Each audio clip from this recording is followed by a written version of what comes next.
Kişilər namazda bədəninin övrət hissələrini, yəni ayıb yerlərini örtməsi vacibdir. Bu vacib miqdardır.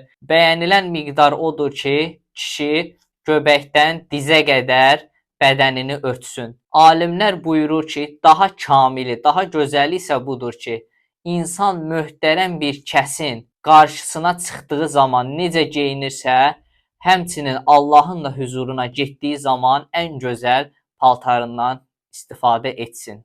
Qadınlar isə namaz halında bütün bədənlərini, baş hissəni və hətta saçın tüklərini də örtmələri vacibdir.